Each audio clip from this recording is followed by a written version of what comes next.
Je poursuis sur les efforts du premier ministre Carney à diversifier les partenariats du Canada avec Jeremy Kinsman, ancien haut-commissaire du Canada au Royaume-Uni et ex-ambassadeur du Canada à l'Union européenne. Monsieur Kinsman, bonsoir. Bonsoir, Marc-André.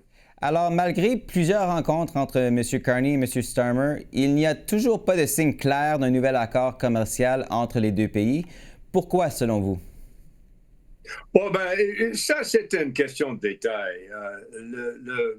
Les termes et conditions de l'accord compréhensif avec l'Union européenne ont été transmises vers la Grande-Bretagne après leur sortie malheureuse de l'Union de Brexit. Et en fait, les clauses là-dedans sont plus ou moins assurées, à part certaines choses qui sont toujours contentieuses entre les deux pays, notamment à l'égard de l'agriculture et d'autres petites choses.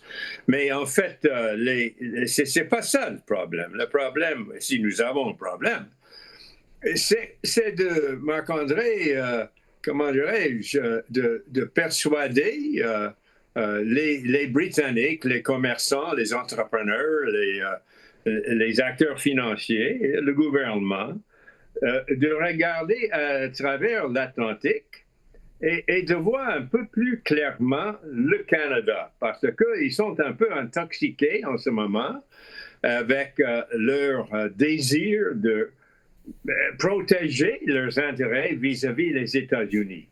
Alors ça, c'est le défi principal.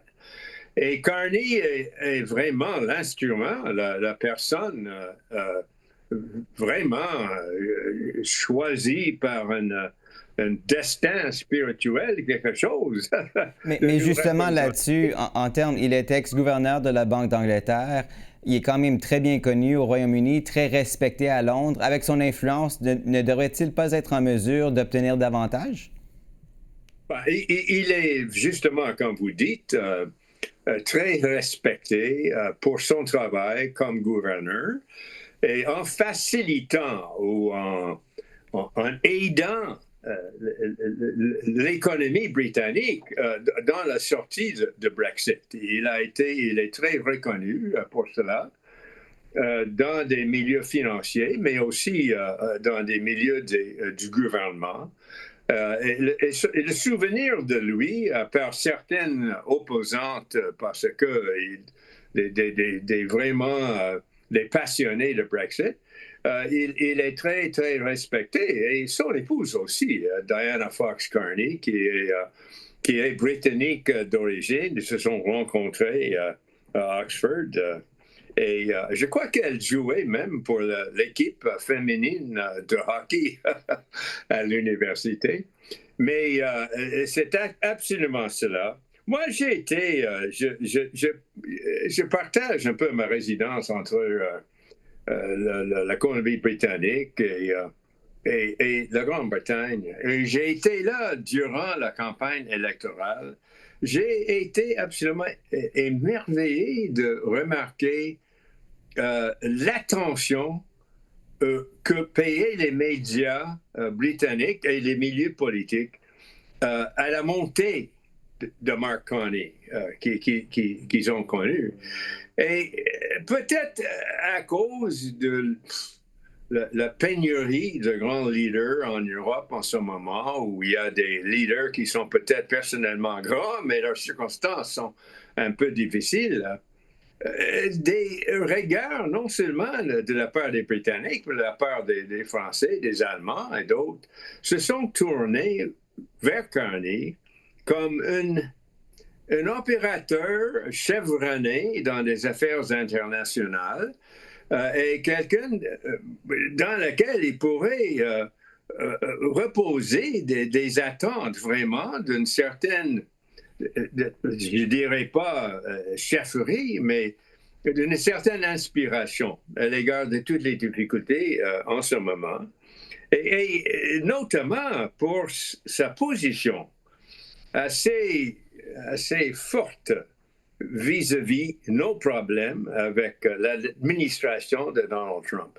Justement Alors, là-dessus, il sera reçu à un moment très opportun. Justement là-dessus, M. Carney prendra également part au sommet Global Progress Action. C'est un rendez-vous progressiste qui aura lieu à Londres.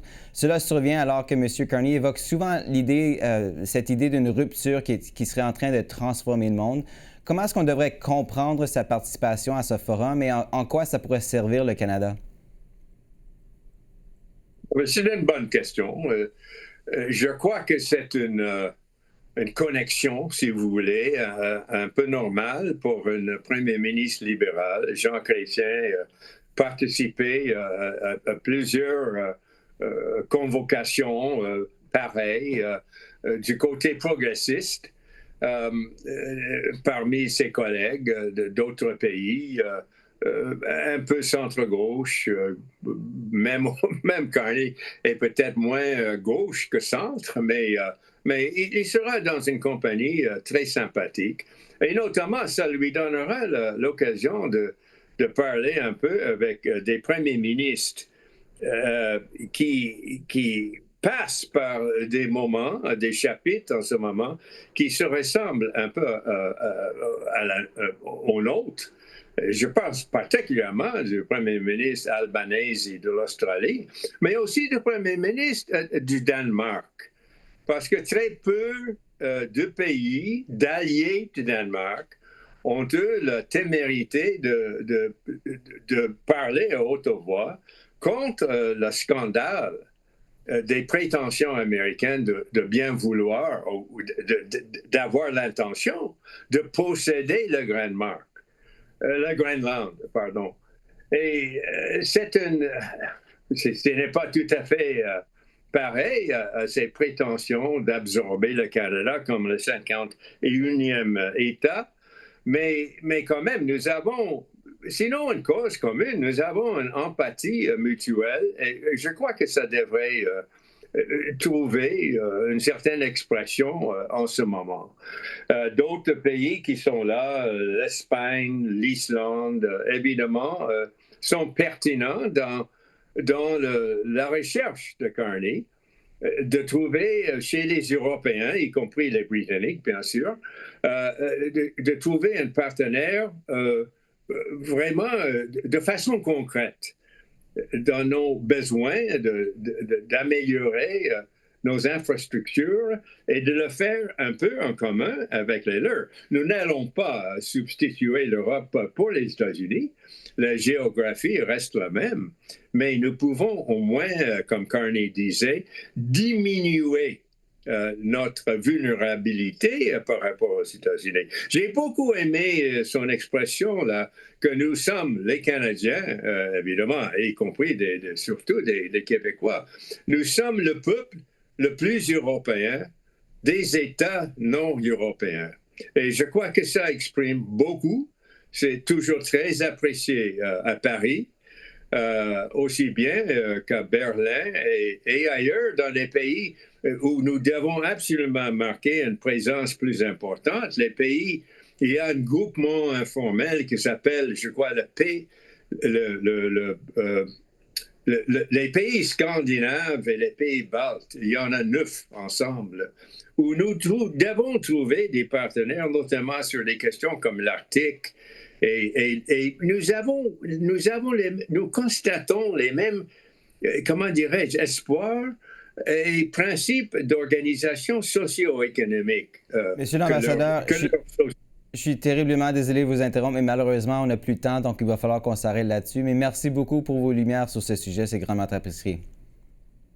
Je vous remercie.